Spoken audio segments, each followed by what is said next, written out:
Okay, so we are going to switch to embroidery mode now, and I'm going to show you how to set the machine up for machine embroidery. So on the creative icon, you can actually go from sewing mode to embroidery mode while the arm is not on. So I went ahead and touched home.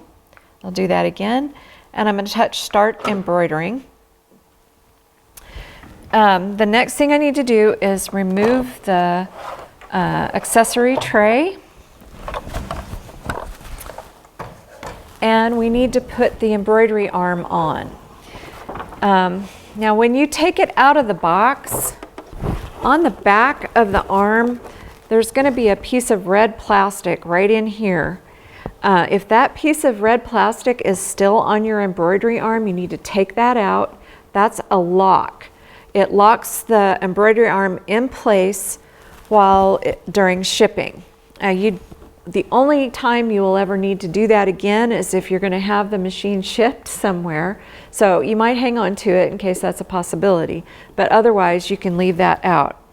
While we've got the hoop the arm upside down, I also want to show you there are two adjustable knobs feet back here on the underside of the embroidery arm. And if necessary, you may have to adjust these to level out the arm because the embroidery unit needs a level surface to work with. Okay, so I'm going to go ahead and slide this onto the machine.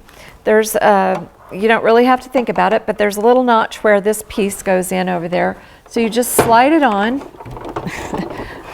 get it over my table there, and all the way in. And I think, that my table's a little bit lower. So I'm just going to lift my machine up a little bit so it can get in there and set it down. So this insert right here is just slightly lower than my table, which is why I was having that problem. But we do have our feet adjusted for that so that the embroidery arm now is level. Now the first thing that comes up on the screen after I attach the embroidery arm is a message saying that the embroidery arm needs to calibrate. And that's going to come up every time you start machine embroidery with the arm on.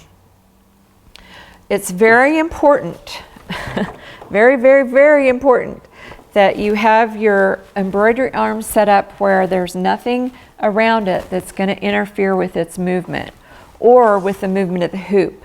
So this is okay because the hoop is going to come in a little bit higher than that, but you want to make sure that there's nothing around there that's going to get in the way of the movement of either the arm or the hoop. So I'm going to go ahead and touch OK on the screen, and that's going to let the machine calibrate. And I always think of it, that's just or let the arm calibrate. That's just the way that it knows where it is in space, okay? So it deals with distances and so on.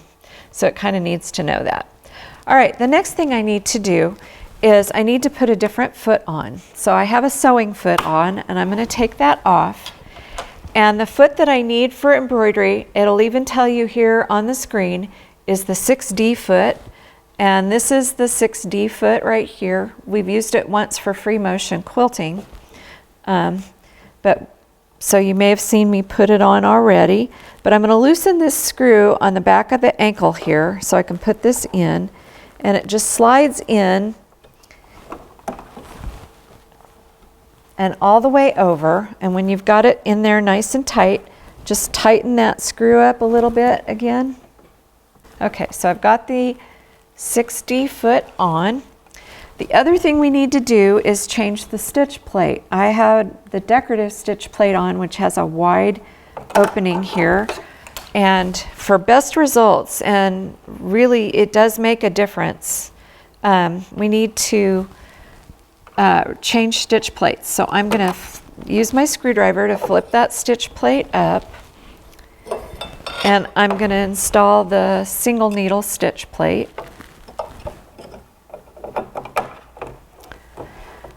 Or the smaller hole stitch plate. I guess I think of it as a single needle, but and while I'm in here, this is kind of a reminder to me.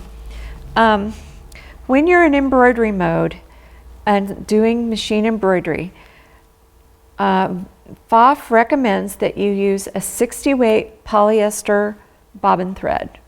It's a lighter weight thread. The machines are calibrated to use this kind of thread in the bobbin. And what this will do, it will reduce the bulk on the back of your embroidery, and it will help the machine pull the stitches from the top to the back, so you don't have bobbin thread coming up and showing in your stitches. So I already have some 60 weight bobbin thread here. We carry white and black, and I tend to use white most of the time. If I'm using a dark background, sometimes I will switch to black. And then the other thing you need to do is use a size 7511 embroidery needle. I already have one here on the machine. It is important to use that the embroidery needles specifically because they're designed to make smaller holes in your fabric. They're designed to help the thread. They have a larger hole, and they're designed to feed the thread through and help your thread not break as much.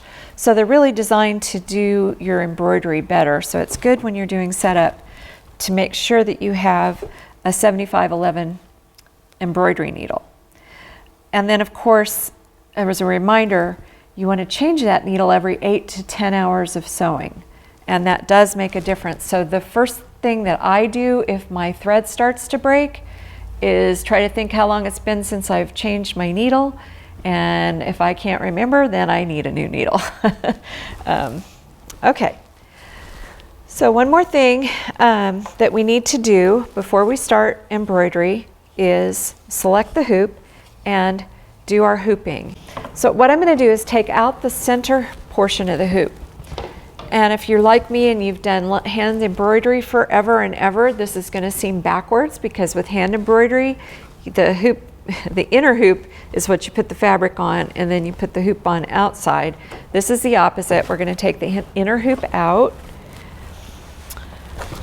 We're going to put our stabilizer down over the hoop, and it's a good idea to have stabilizer that's slightly bigger than your hoop. This is probably a little bit bigger than we need, but this is a really big hoop, so I wanted to make sure I had plenty of stabilizer.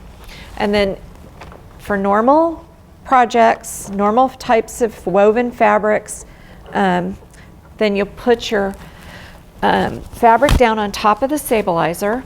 Then you take your hoop, and it's really important when you're putting your hoop in to put the number, have the numbers at the bottom and the icon, the PFAFF logo at the top.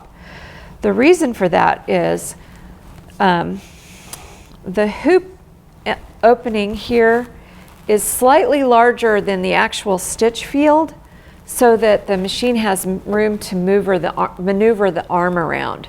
So this arrow and this arrow are going to show your horizontal center. This arrow and this arrow show your vertical center. And if you drew a line, you'd see it wasn't, you can even eyeball it. It doesn't look quite like it's in the center. So that's the reason for that. The stitch field is still 360 by 260. So the hoop is slightly larger than that. Okay, so the next thing I'm going to do is push the inner hoop down inside the outer hoop. And I have loosened, I didn't show you this, but I have loosened the quick release and loosened the screw enough so that it's easy for me to do that. Okay, and then before I close the quick release, I would just want to kind of test it, and if it feels easy to move over, I can do that. If not, I want to loosen this screw a little bit more. So I'm going to go ahead and close the quick release there, and then I'm going to use the screw to tighten that up. Now the reason it's important to have it very loose when you tighten this quick release button is that if you have it too tight, you can actually break this portion of the hoop. I happen to know because I've done it. This piece is fairly inexpensive to replace, but it's a hassle, and you know, you'd have to come and buy a piece from us, and this will just save you having to do that. Okay, the other thing I want to say about hooping is this is a woven fabric, and as you can see, I'm not pulling on the fabric. It's important to make sure your fabric is, has been pressed and is nice and smooth. And so you should just lay it down on top of the hoop and push down, and you can kind of smooth things out as you go, but you don't want to actually pull on your fabric. If I was to pull on this now, it would actually pull the fabric out of warp and weft. And what would happen when I take it out of the hoop after stitching is it would shrink back to its normal size, and your fabric around your embroidery would pucker. So that's just one thing you really don't want to do. So don't pull on your fabric and get it in there. It doesn't have to be really, really taut. It just needs to be nice and smooth. Okay? So I think we are about ready to sew. I'm going to go ahead and bring my hoop in here, and I'm going to lift the foot up and make sure what I can do is it actually will lift up just a little bit as I push it in, so just push it straight in. And then I'm going to come over and select a design.